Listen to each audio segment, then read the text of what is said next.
பரிசுத்தமும் கிருபையும் நிறைந்த எங்கள் அன்புள்ள பரமபிதாவே, நன்றியோடு துதிக்கிறோம், ஸ்தோத்திரிக்கிறோம். தேவாதி தேவனுடைய பரிசுத்த பாதத்தில் எங்களை தாழ்த்தி ஒப்பு கொடுக்கிறோம். எங்களை தாங்குவேன், சுமப்பேன், தப்புவிப்பேன் சொன்னீரே. தேவாதி தேவனாகிய கர்த்தே, நீர் எங்களை தாங்குகிறதற்காய் உமக்கு கோடாகோடி ஸ்தோத்திரம். பலப்படுத்துங்க, கிருபையினால் மூடுங்க. மனம் நொந்து போன பிள்ளைகளை ஆறுதல் படுத்துங்க. இயேசுவின் நாமத்திலே தாழ்த்தி ஜெபிக்கிறோம் நல்ல தகப்பனே. ஆமென், ஆமென்.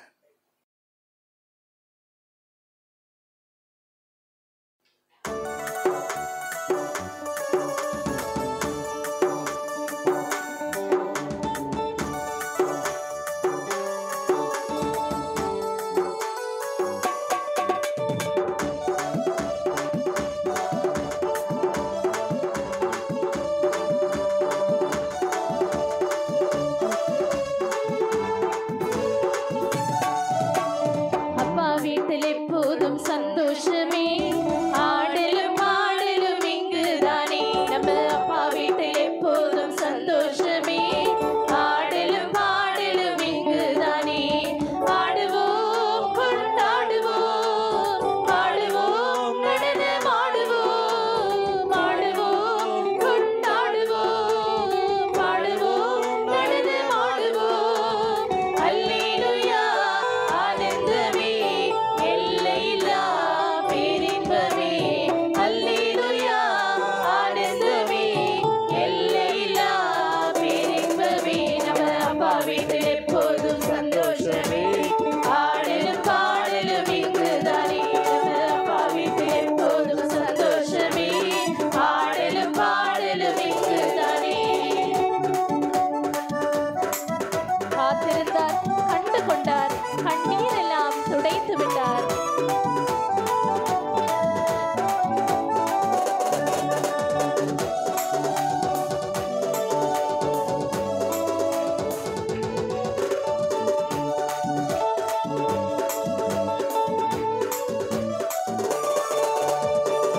காத்திருந்தார், கண்டு கொண்டார், கண்ணீர் எல்லாம் துடைத்து விட்டார். காத்திருந்தார், கண்டு கொண்டார், கண்ணீர் எல்லாம் துடைத்து விட்டார். எனவே ஆடுவோம், கொண்டாடுவோம், பாடுவோம், நடனமாடுவோம். ஆடுவோம், கொண்டாடுவோம், பாடுவோம், நடனமாடுவோம். அல்லேலூயா, ஆனந்தமே, எல்லையில்லா பேரின்பமே. அல்லேலூயா, ஆனந்தமே, எல்லையில்லா பேரின்பமே. நம்ம அப்பா வீட்டில் எப்போதும் சந்தோஷமே, ஆடலும் பாடலும் இங்குதானே. நம்ம அப்பா வீட்டில் எப்போதும் சந்தோஷமே, ஆடலும் பாடலும் இங்குதானே. பரிசுத்த முத்தம் தந்து பாவமெல்லாம் போக்கிவிட்டார்.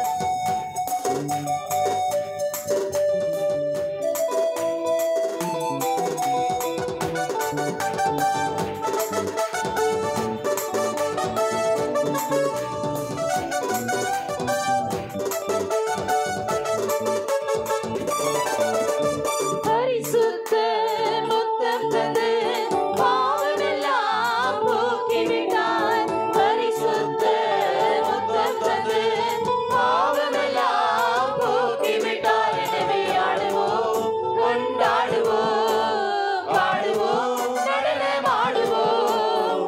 ஆடுவோம், கொண்டாடுவோம், பாடுவோம், நடனமாடுவோம்.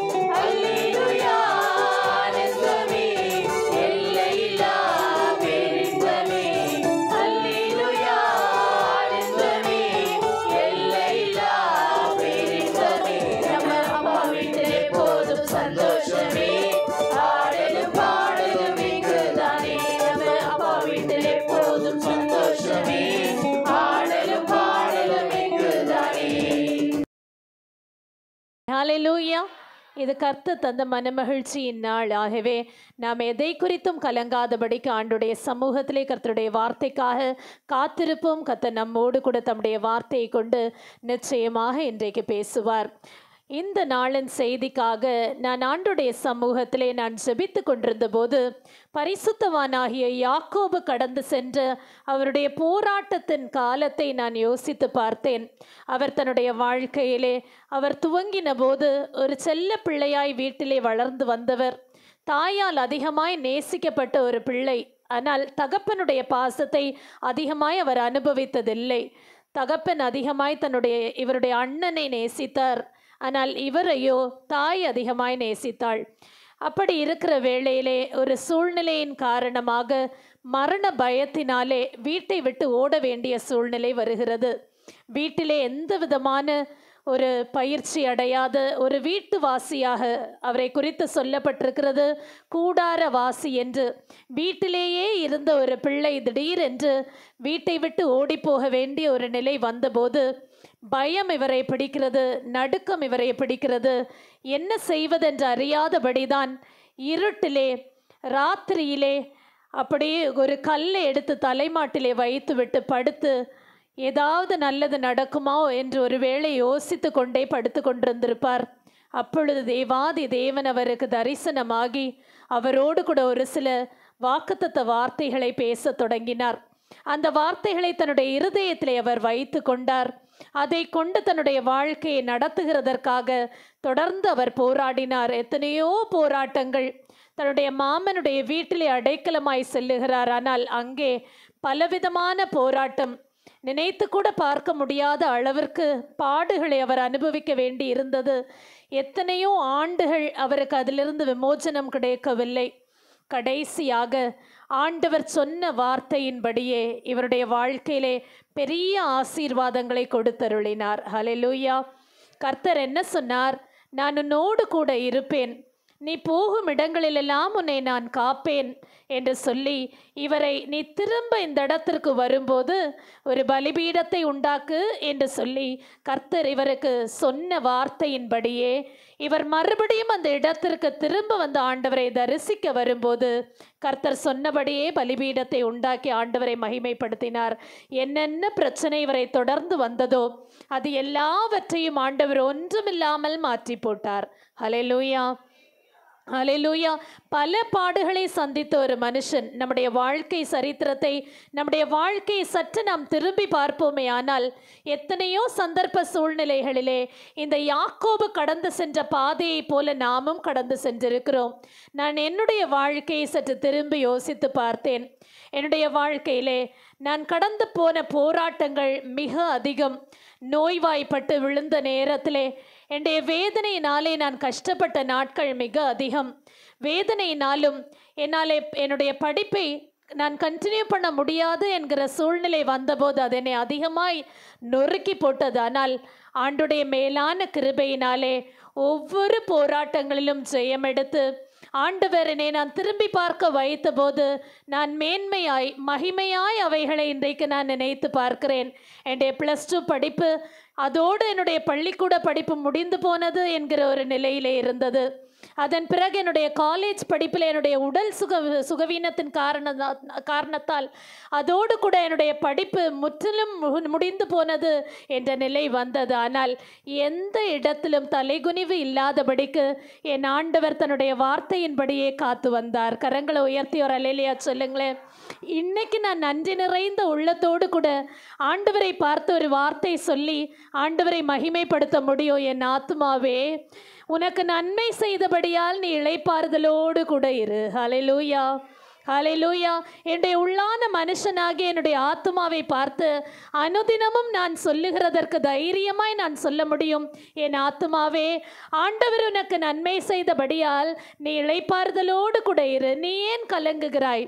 எத்தனையோ போராட்டங்களை நீ கடந்து வந்தாயே, எத்தனையோ பிரச்சனைகளை நீ தாண்டி வந்தாயே. ஆனால் சிறிதாய் ஒரு பிரச்சனை வந்தவுடனேயே அது ஏன் உன்னை அதிகமாய் பாதிக்கிறது என்று சொல்லி இன்றைக்கு வருகிற சிறிய பிரச்சனைகளை தாங்கிக் கொள்ளுகிறதற்கான பலனை ஆண்டவர் தானாய் ஏற்படுத்தி கொடுத்தார். ஹல்லேலூயா. இங்கே இருக்கிறவங்களில் எத்தனை பேர் இன்னைக்கு சொல்ல முடியும், நான் கடந்து வந்த பாதைகளை நினைத்து பார்க்கும்போது இன்றைக்கு நான் கடந்து போகிற இந்த பாதை சற்று கடினம் தான், ஆனாலும் இவைகளிலும் என் ஆண்டவர் எனக்கு இளைப்பாறுதல் அருளுவார். ஹல்லேலூயா, சொல்லுங்களேன் ஹalleluya. பரிசுத்தவானாகிய சங்கீதக்காரன் கடந்து போன பாதைகள் அது மிக கொடியதாகவே தான் அவர் அவைகளை எல்லாம் யோசித்து எழுதின ஒரு வசனத்தை தான் இன்றைக்கு வேத ஆதாரத்திற்காக எடுத்துக்கொள்ள போகிறோம். வாசிக்க கேட்போம். சங்கீதம் 116 அதிகாரம் 7 வசனம். என் ஆத்துமாவே, கர்த்தர் உனக்கு நன்மை செய்தபடியால் நீ உன் இளைப்பாறுதலுக்கு திரும்பு. ஹalleluya. என் ஆத்துமாவே, கர்த்தர் உனக்கு நன்மை செய்தபடியால் நீ உன் இளைப்பாறுதலுக்கு திரும்பு. இளைப்பாறுதலுக்கு திரும்பு என்று வாசித்த உடனேயே மரணத்தை குறித்து இங்கே சொல்லுகிறதாக நீங்கள் யோசிக்க வேண்டாம். நீ ஆறுதலாயிரு என்று நம்முடைய ஆத்துமாவை பார்த்து, நம்முடைய இருதயத்தை பார்த்து நாம் சொல்லுகிற வார்த்தையாகவே இன்றைக்கு ஆண்டவர் நம்மோடு கூட பேசுகிறார். ஹalleluya, ஹalleluya. என் ஆத்துமாவே, என் இருதயமே, என் உள்ளான மனுஷனே, ஆண்டவர் எத்தனை நன்மைகளை உனக்கு செய்தபடியினாலே இன்றைக்கு இந்த குறிப்பிட்ட காரியத்திலே நீ ஆறுதலாயிரு. ஹalleluya, சொல்லுங்களேன் ஹalleluya. சற்று இளைப்பாறுதலாக இரு, இதையும் நீ கடந்து செல்லுவாய் என்று ஆண்டவர் நமக்கு ஆலோசனை சொல்லுகிறார். அதை விட்டு கடந்த அந்த நாம் காலத்தை நாம் யோசிக்காமல் இன்றைக்கு இருக்கிற தற்காலிக போராட்டத்தை நினைத்து ஏதோ நாம் யோசித்து விட்டு ஆண்டவரை விட்டு பின்வாங்கி போகாதபடிக்கு ஜாக்கிரதையாயிருங்கள், உங்களுடைய இளைப்பாறுதலுக்கு திரும்புங்கள் என்று ஆண்டவர் சொல்லுகிறார். ஹalleluya, ஹalleluya. அப்படியானால் என்னென்ன காரியங்களிலே ஆண்டவர் எனக்கு இளைப்பாறுதல் அருளி இருந்தார்? இத்தனை ஆண்டு காலமாக கடந்து போன நாட்களிலே என் ஆத்மாவுக்கு என் ஆண்டவர் தந்த அந்த இளைப்பாறுதல் என்னென்ன என்பதை அடுத்த வசனத்திலேயே நாம் வாசிக்க முடியும். வாசிக்க கேட்போமா? என் ஆத்துமாவை மரணத்துக்கும், என் கண்ணை கண்ணீருக்கும், என் காலை இடறுதலுக்கும் தப்புவித்தீர். ஹalleluya. கொஞ்சம் யோசித்து பாருங்க. என் ஆத்துமாவை என் ஆண்டவர் மரணத்துக்கு தப்புவித்தார், அழிவுக்கு தப்புவித்தார். என் கண்ணை கண்ணீருக்கு தப்புவித்தார், என் காலை இடறுதலுக்கு தப்புவித்தார். இவை யாவையும் இத்தனை ஆண்டுகளும் என்னுடைய வாழ்க்கையிலே செய்து வந்த ஆண்டவர் இனியும் செய்வார் என்று நம்புங்கள். ஹalleluya, ஹalleluya. என்னென்ன நன்மைகளை ஆண்டவர் செய்திருக்கிறார். ஆத்துமாவிலே நமக்கு மரணம் ஏற்படாதபடிக்கு, நம்முடைய உள்ளான மனுஷன் செத்து போக விடாதபடிக்கு இந்நாள் வரை காத்து கொண்டார். இந்த யாக்கோபுடைய வாழ்க்கையிலே அவருடைய ஆரம்ப கால வாழ்க்கையை நாம் பார்த்தோமே ஆனால் அவருடைய வாழ்க்கையிலே பித்தலாட்டம் இருந்தது, ஏமாற்றுக்காரனாக அவர் இருந்தார். ஆனால் அவருடைய ஆத்மா அழிவுக்கு போகாதபடிக்கு, செத்து போகாதபடிக்கு ஆண்டவரிடத்திலே மறுபடியும் திரும்புகிற ஒரு மனுஷனாய் அவர் இருந்ததினாலே தான் அவர் கடந்து போன எல்லா போராட்டங்களிலும் ஜெயம் அடைந்தார். ஹalleluya, ஹalleluya. இன்னைக்கு தைரியமா இங்க இருக்கிற வாலிப பிள்ளைகள், சிறு பிள்ளைகள், பெரியவர்கள் எல்லாரும் சொல்ல முடியுமா, என் ஆத்துமா செத்து போகாதபடி என் ஆண்டவர் காத்து கொண்டார் என்று? இல்லை, இன்னும் அந்த பாவங்கள் நம்முடைய வாழ்க்கையிலே நம்முடைய ஆத்துமா செத்து போகிறதற்கு காரணமா இருந்து கொண்டிருக்கின்றன என்பதை சற்று இன்றைக்கு நாம யோசித்து பார்க்க வேண்டிய நிலையிலே நாம் இருக்கிறோம். ஆத்துமா செத்து போகும்போது இளைப்பாறுதல் இருக்காது. ஹalleluya. ஏன் இளைப்பாறுதல் இல்லை, ஏன் ஆறுதல் இல்லை? ஆத்மா மரணத்துக்கு ஏதுவான பாவம் கொண்டிருக்கின்றது. இன்றைக்கு பாவம் என்பது என்ன என்று நிறைய பேருக்கு அடையாளம் சொல்லிக் கொள்ளவே முடியவில்லை. காரணம், அவ்வளவு அதிகமாய் உலகத்திலே பாவம் பெருகி இருக்கிறது. இது கூட பாவமா, இது கூட தப்பா அப்படின்னு கேட்குற அளவுக்கு இன்னைக்கு இருக்கிற பிள்ளைகள் முதல் பெரியவர்கள் வரைக்கும் இருக்கிறாங்க. அப்படிப்பட்ட பயங்கரமான பாவம் நிறைந்த உலகத்தில் இருக்கிற நாம் பரிசுத்தத்தை காத்து கொண்டிருக்கிறோமா? கொஞ்சம் யோசித்து பாருங்க. என்னுடைய ஆத்மா மரணத்திற்கு தப்புவிக்கப்பட்டிருக்கிறது என்று தைரியமாய் சொல்ல இங்க யார் யார் இருக்கிறீங்க? கரங்களை உயர்த்தி காட்ட வேண்டாம், ஆண்டவருக்கு சொல்லுங்க, ஆண்டவரே என்னுடைய ஆத்மா மரணத்திற்கு தப்புவிக்கப்பட்டிருக்கிறது. ஹalleluya. நான் செத்த பிணம் போல நடைப்பிணமாய் நடக்கிறவன் அல்ல. என் ஆண்டவர் எனக்குள்ளே ஜீவனை கொடுத்திருக்கிறார், அவருடைய ஜீவ சுவாசத்தை எனக்குள் ஊதி இருக்கிறார். ஆகவே நான் பாவி அல்ல, நான் நீதிமான் ஆக்கப்பட்டிருக்கிறேன் என்று சொல்லுகிறதற்கு நம்மள எத்தனை பேருக்கு தைரியம் இருக்கு? கொஞ்சம் யோசித்து பாருங்க. சங்கீதம் 23 அதிகாரம் 3, 4 ஆகிய வசனங்கள் சொல்லுகிறது, அவர் உன் ஆத்துமாவை தேற்றி. அவர் உன் ஆத்துமாவை எதிலே தேற்ற வேண்டும்? செத்து கெட்டு போகாதபடிக்கு, மரணத்தை அடையாதபடிக்கு அவர் தேற்ற வேண்டும். மரண இருளின் பள்ளத்தாக்கிலே நடக்கிற சூழ்நிலை வந்தாலும் பொல்லாப்பு என்னை அணுகாதபடிக்கு என் ஆண்டவர் என்னை காப்பார் என்று சொல்ல வேண்டும். பொல்லாப்பு என்பது பாவ செயல். பாவம் என்னை அணுகாதபடிக்கு என் ஆண்டவர் என்னை காப்பார். கரங்களை உயர்த்தி ஒரு அல்லேலூயா சொல்லுங்க. வாசிப்போம் சங்கீதம் 23:3-4. அவர் என் ஆத்துமாவை தேற்றி தம்முடைய நாமத்தின் நிமித்தம் என்னை நீதியின் பாதைகளில் நடத்துகிறார். நான் மரண இருளில் பள்ளத்தாக்கிலே நடந்தாலும் பொல்லாப்புக்கு பயப்படேன். தேவரீர் என்னோட கூட இருக்கிறீர். உமது கோலும் உமது தடியும் என்னை தேற்றும். தவறு செய்ய முற்படும் போதெல்லாம் இந்த வார்த்தையை நாம சொல்லி ஆண்டோடத்துல ஜெபிக்க முடியுமா? நான் நினைச்சு பார்க்கிறேன், இந்த யாக்கோபு அவர் அவ்வளவு ஏமாற்றுக்காரனா இருந்த போதிலும் தன்னுடைய மாமனாருடைய வீட்டிலே ஆண்டவர் அவருக்கு அளித்த பயிற்சி என்ன?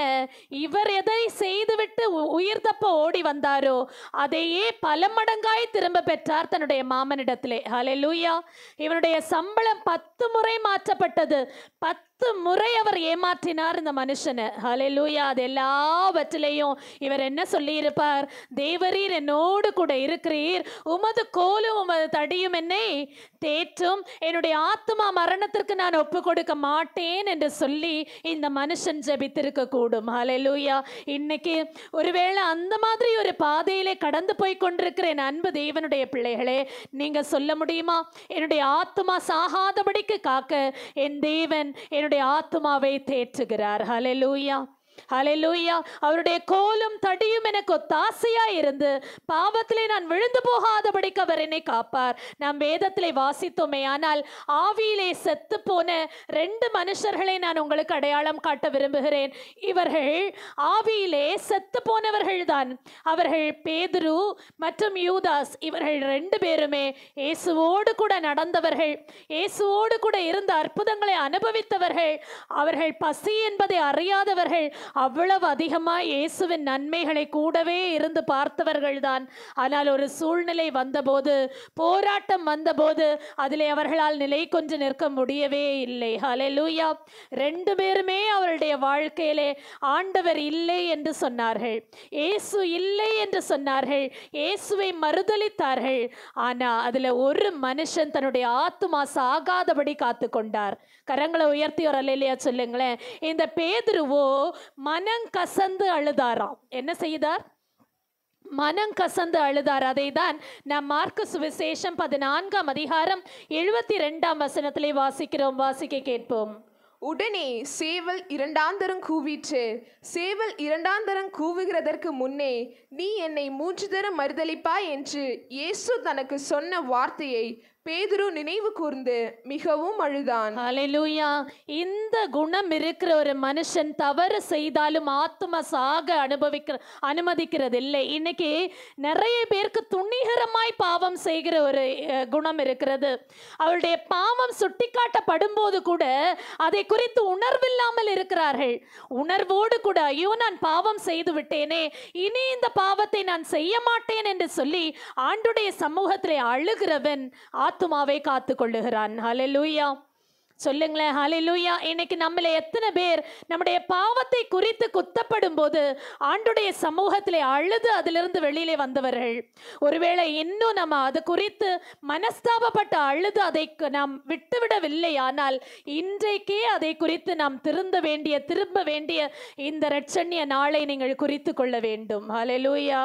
இன்னைக்கு ஆண்டுடைய பந்தியிலே பங்கேற்பதற்கு முன்பாக ஆத்துமா செத்து போனது உண்மை, ஆனால் என்னுடைய ஆத்துமா ஜீவன் பெற வேண்டும் என்று நான் விரும்புகிறேன் என்று சொல்லுங்கள். ஹல்லேலூயா.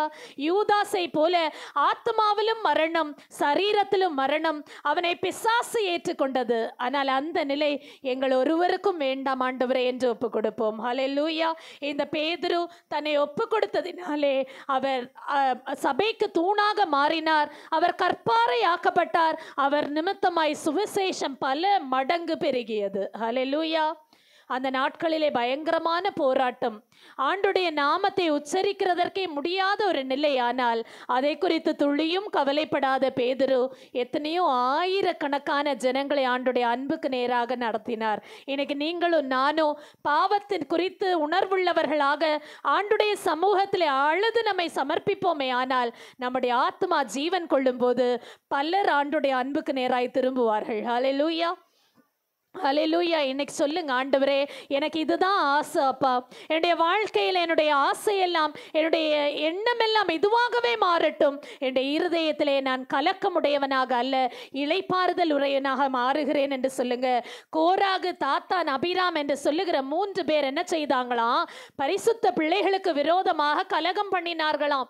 ஆத்மாவிலே செத்தவர்கள் அவர்கள் என்ன செய்தாங்க? இஸ்ரவேலர்ல ஒரு கூட்டத்தை தங்களுக்கென்று கூட்டிக் கொண்டார்கள்.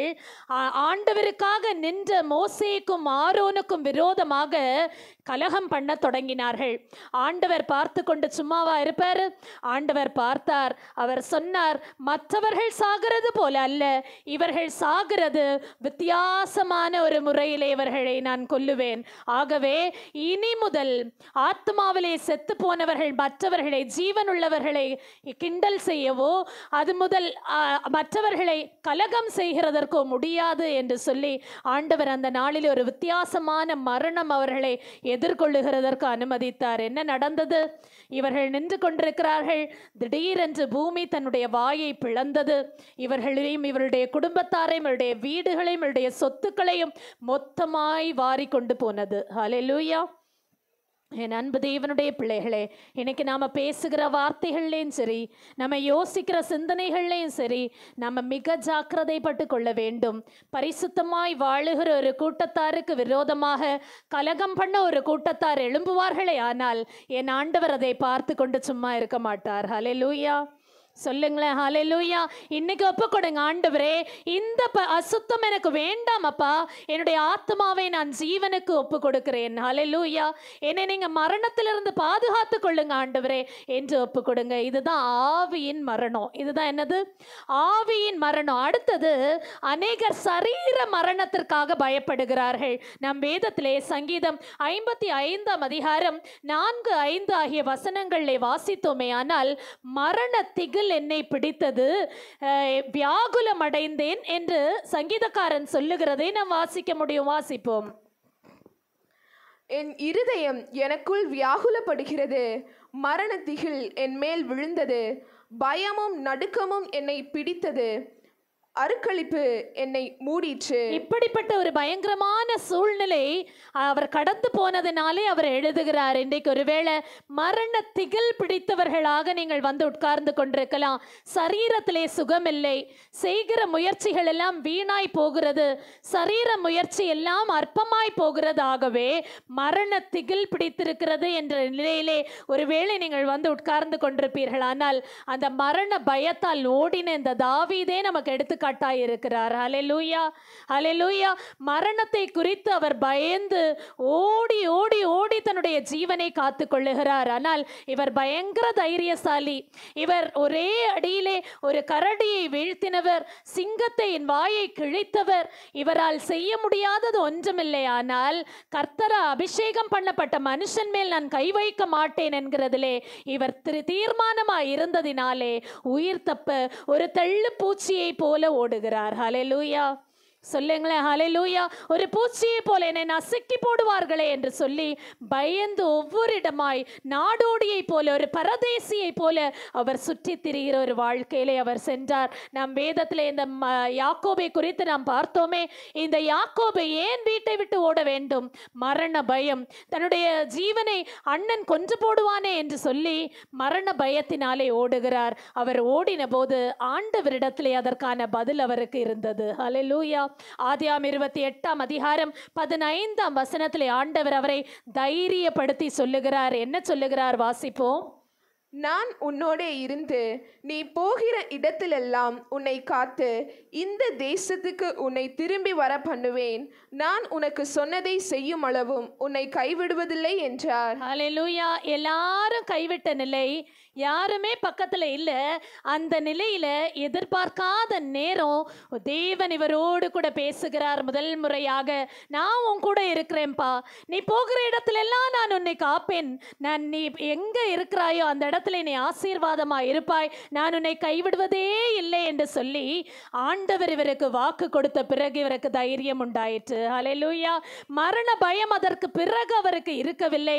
அவர் சந்தோஷமாய் தன்னுடைய வாழ்க்கையை நடத்த தொடங்கினார். ஆகவே அந்த இடத்தை அவர் என்னன்னு பேர் வைத்தாரா?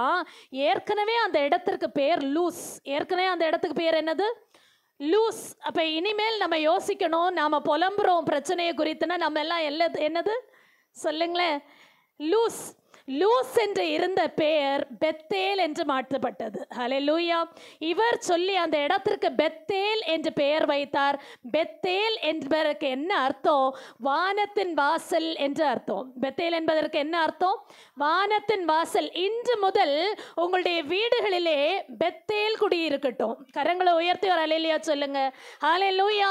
ஆண்டவருடைய தரிசனம் என்னுடைய வீடுகளிலும் என்னுடைய குடும்பங்களிலும் தங்கி இருக்கும் என்று சொல்லுங்கள். எப்போ மரண பயம் நம்மை பிடிக்கும் போது நாம சொல்ல வேண்டியது, நான் லூஸ் அல்ல, நான் பெத்தேல். தேவனின் வாசல், வானத்தின் வாசல் என்னுடைய குடும்பம், வானத்தில் வாசல் என்னுடைய இருதயம் என்று உங்களை ஒப்பு கொடுப்பீர்களானால் ஆண்டவர் அப்படியே யாக்கோபுக்கு சொன்ன வார்த்தையை உங்களுக்கும் உரியதாக மாற்றுகிறார். ஹல்லேலூயா. உங்களுடைய ஆத்துமாவை மரணத்திற்கு காப்பார். இரண்டாவதாக உங்களுடைய கண்ணை கண்ணீருக்கு காக்கிறார். உங்களுடைய கண்ணை எதற்கு காக்கிறார்? கண்ணீருக்கு காக்கிறார். சங்கீதம் 84 அதிகாரம் 6 வாசிக்க கேட்போம். அழுகையின் பள்ளத்தாக்கை உருவ நடந்து அதை நீரூற்றாக்கி கொள்ளுகிறார்கள், மழையும் குளங்களை நிரப்பும். அழுகையின் பள்ளத்தாக்கு நடக்கிற நேரம் எல்லாம் அழுகதான். பிரச்சனைகளை யோசித்து யோசித்து அழுக. கொஞ்சம் சந்தோஷமா இருக்கலாம் நினைக்கிற நேரம் திரும்ப வேறொரு பிரச்சனை வந்து தலையை விரித்து காட்டுகிறது. அப்படி அழுது அழுது நம்முடைய வாழ்க்கையை நாம் கழித்து கொண்டிருக்கிறோமா? ஆனால் அந்த அழுகையின் பள்ளத்தாக்கை நீரூற்றாக்கி கொள்ளுகிற ஒரு கூட்டத்தார் இருக்கிறாங்களாம். ஹல்லேலூயா. அழுகதான், கண்ணீர் தான். ஆனால் அந்த கண்ணீர் நீரூற்றாக ஆசீர்வாதமாக மாற்றிக்கொள்ளுகிற ஒரு கூட்டத்தார். அதுதான் நாம எல்லாரும் யாரா? அதற்கு முந்தின வசனம் சொல்லுகிறது, வாசிக்க கேட்போம். உம்மிலே பலன் கொள்ளுகிற மனுஷனும் தங்கள் இருதயங்களில் செவ்வையான வழிகளை கொண்டிருக்கிறவர்களும் பாக்கியவான்கள். இவங்க அழுதாலும் அதை நீரூற்றாதான் மாற்றுவாங்க. கரங்களை உயர்த்தி ஒரு அல்லேலூயா சொல்லுங்க. யார் அவங்க? தேவனிடத்தில் பலன் கொள்ளுகிற மனுஷனும் தன்னுடைய இருதயத்திலே செவையான வழிகளை கொண்டிருக்கிற மனுஷனும் அழுதாலும் அது பாசிட்டிவாக தான் முடியும். ஆமேன். ஹல்லேலூயா. ஹல்லேலூயா. பிரச்சனை நிமித்தமா அழுறீங்களா? அழுதாலும் நீங்க செவ்வையான வழியிலே நடக்கிறது உண்மையானால் உங்களுடைய கண்ணை கண்ணீருக்கு என் ஆண்டவர் விலக்கி காக்க அவர் போதுமானவராக இருக்கிறார். ஹல்லேலூயா. என் ஆண்டவர் பெரியவர். ஹல்லேலூயா. என் ஆண்டவர் உயர்ந்தவர். ஹல்லேலூயா. எங்க சகோதரி ரோசி இருக்கிறாங்க. ஒரு சில நாட்களுக்கு முன்பாக அவங்களுடைய மகனுடைய அட்மிஷனுக்காக ஒரு 2 சொட்டு கண்ணீர் நான் இங்க ஆராதனை முடித்து இறங்கும் போது என்னிடத்துல வடித்தாங்க. ஆண்டோடத்துல நம்ம ஜெபிப்போம் சிஸ்டர், தம்பிக்கு பிள்ளைக்கு கர்த்தர் நல்ல ஒரு காலேஜில் அட்மிஷன் கொடுப்பார் என்று சொல்லி அவர்களுக்கு பாசிட்டிவாக சொல்லி நான் அனுப்பினேன். அடுத்த நாள் சாட்சி வருகிறது, அவளுடைய அழுகைக்கு முடிவு நீரூற்று. கரங்களை உயர்த்தி ஒரு அல்லேலூயா சொல்லுங்க. அடுத்த நாள் அந்த தம்பி வந்து சொல்றார், அக்கா நான் எதிர்பார்த்திருந்த MCC காலேஜ்லேயே எனக்கு சீட்டு கிடைச்சிருச்சு. ஹல்லேலூயா. ஹல்லேலூயா. அழுகையின் பள்ளத்தாக்கை உருவ நடந்ததை நீரூற்றாக்கி கொள்ளுகிறவர்கள் யார்? கர்த்தரிலே பலன் கொள்ளுகிற கூட்டத்தார். ஹல்லேலூயா. இன்னைக்கு நாம தைரியமா சொல்ல முடியுமா? ஆண்டவரிலே பலன் கொள்ளுகிற கூட்டத்தார் நாங்க. ஹல்லேலூயா. ஹல்லேலூயா. நாம் வேதத்திலே வாசித்தோமே, ஆனால் தாவீது அழுகிறதற்கு பலன் இல்லாமல் போகும் மட்டும் அழுதாராம். 1 சாமுவேல் 30 அதிகாரம் 4 அவரும் அவரோடு கூட இருந்த கூட்டத்தாரும் வாசிப்போம். அப்பொழுது தாவீதும் அவனோடிருந்த ஜனங்களும் அழுகிறதற்கு தங்களில் பலன் இல்லாமல் போகும் மட்டும் சத்தமிட்டு அழுதார்கள். சத்தமிட்டு அழுதாங்க. ஆனா அந்த அழுகையை நீரூற்றாக்கி கொண்டாருந்த தாவீது ஏன் தெரியுமா? பலனை ஆண்டவர் மேல வைத்தார். கரங்களை உயர்த்தி ஒரு அல்லேலூயா சொல்லுங்க. எல்லாரும் இவருக்கு விரோதமாய் முறுமுறுக்கிறார்கள். ஆனால் இந்த தாவீதோ தன்னுடைய அழுகையை என் ஆண்டவருடைய கண்ணை கண்ணீருக்கு காப்பார் என்பதை அவர் அறிந்திருந்ததினாலே அவர்களுக்கு பின்தொடர்ந்து போய் சகலத்தையும் திருப்பி கொண்டார் என்று வாசிக்கிறோம். கரங்களை உயர்த்தி ஒரு அல்லேலூயா சொல்லுங்க. இன்னைக்கு ஆண்டுடைய நாமத்தினாலே நான் உங்களை பார்த்தும் இதே சொல்ல முடியும். இன்னைக்கு அழுகிறீங்களா? ஆனா அந்த அழுகையுடைய முடிவு உங்களுக்கு நீரூற்றாக மாறும். அல்லேலூயா, அல்லேலூயா. கர்த்தரிலே பலன் கொள்ளுகிற பிள்ளைகள் தோற்று போகிறதில்லை. யாக்கோபு மிகவும் வியாகுலப்பட்டாராம். இந்த யாக்கோபுடைய வாழ்க்கையில கடந்து போன பாடுகளிலே இன்னொரு பாடு என்ன? இவருடைய மாமனாகிய லாபான் அடிக்கடி இவருடைய சம்பளத்தை மாற்றினதுனாலே இவரால் அங்கே அதற்கு மேல் வாழ முடியாது என்கிற நிலை வருகிறது. மிகவும் வியாகுலப்பட்டு தன்னுடைய மனைவிமாரை கூட்டிக் கொண்டு அவளிடத்திலே சொல்லுகிறார், இனி நேற்று இருந்தது போல உங்களுடைய அப்பாவுடைய முகம் இன்றைக்கு இல்லை. உன் அப்பாவுடைய முகம் இன்றைக்கு வேறுபட்டு இருக்கிறதை நான் பார்க்கிறேன். ஆகவே நான் அதிகமாய் வியாகுலப்படுகிறேன். நாம் ஆண்டவர் சொன்னபடியே புறப்பட்டு போவோம். ஹல்லேலூயா. கர்த்தரிடத்திலே சொன்னபடியே நாம புறப்பட்டு போவோம். இது நம்முடைய சொந்த இடம் இல்லை, இது நமக்கு நிரந்தரமான வாழ்விடம் இல்லை. ஆகவே நாம் புறப்படுவோம் என்று அவர் வியாகுலப்பட்ட போது தன்னுடைய மனைவிகளோடு கூட பேசினார். அவர்கள் புறப்படுகிறார்கள் அந்த இடத்திலிருந்து. அப்படி புறப்படும் போது அந்த இடத்துல ஆண்டவருக்கு ஒரு பெயர் சூட்டுகிறார். என்னன்னு பெயர் சூட்டுகிறார்னா 32ஆம் அதிகாரம் 30ஆம் வசனத்தை வாசிக்க கேட்போம். ஆதியாகமம் 32:30. அப்பொழுது யாக்கோபு, நான் தேவனை முகமுகமாய் கண்டேன், உயிர் தப்பி பிழைத்தேன் என்று சொல்லி அந்த ஸ்தலத்துக்கு பெனியேல் என்று பெயரிட்டான். ஹல்லேலூயா. அந்த இடத்திற்கு பெனியேல் என்று பெயரிட்டானா? பெனியேல் என்று சொன்னால் என்ன அர்த்தம்? ஆண்டவரை நான் முகமுகமாய் பார்த்தேன் என்று அர்த்தம். ஆண்டவரை நான் முகமுகமாய் பார்த்தேன் என்ற அர்த்தம். இன்று முதல் உங்களுடைய வீடும் உங்களுடைய வாசஸ்தலமும் பெனியேலாய் மாறட்டும். அல்லேலூயா. ஆண்டவரை முகமுகமாய் பார்க்கிற ஸ்தலமாக உங்களுடைய வாசஸ்தலங்கள் மாறட்டும். இந்த யாக்கோபை ஆண்டவர் சந்தித்த போது இவருக்கு அளவுக்கு மீறின தைரியம் வந்தது. இவர் தைரியசாலியாக மாறினார். யாக்கோபு என்று பூச்சியாக இருந்த யாக்கோபை ஒரு சிறு கூட்டமாகி இஸ்ரவேலாய் மாற்றினார். கரங்களை உயர்த்தி ஒரு அல்லேலூயா சொல்லுங்க. யாக்கோபு என்னும் பூச்சியே, இஸ்ரவேலின் சிறு கூட்டமே இருக்கா? அப்ப யாக்கோபு என்பது யார்? பூச்சி, நசுக்கி போடக்கூடியவர். ஆனா இஸ்ரவேல் என்பது ஒரு சிறிய கூட்டம். கரங்களை உயர்த்தி ஒரு அல்லேலூயா சொல்லுங்க. ஏன் அது உண்டாயிற்று? அவர் பெனியேலை அனுபவித்ததினாலே உண்டாயிற்று. அல்லேலூயா.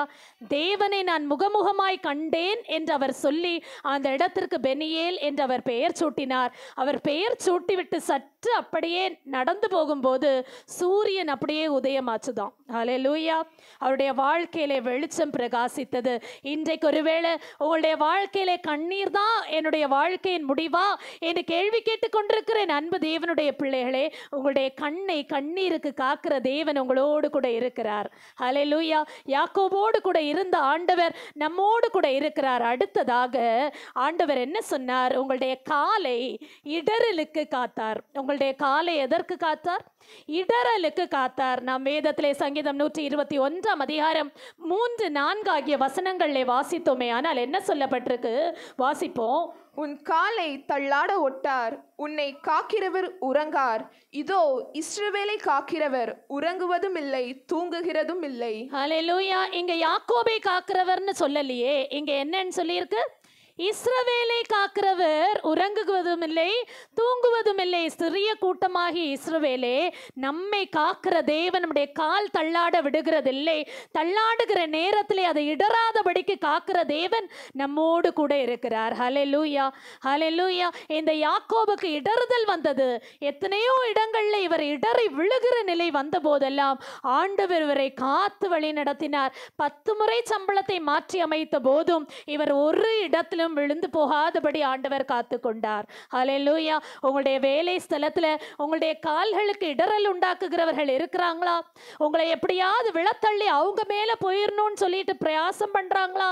உங்களுக்கு விரோதமாக கூட்டம் கூடி பேசுறாங்களா? ஆண்டவரை மகிமைப்படுத்த தொடங்குங்க.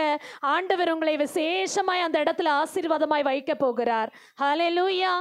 சொல்லவே மாட்டேங்கிறீங்களே. ஹல்லேலூயா. யார் உங்களுக்கு விரோதமாய் நிற்கிறார்களோ அவர்கள் மிக சீக்கிரத்திலே அந்த வேலையை விட்டு போகிறத நீங்க பார்ப்பீங்க.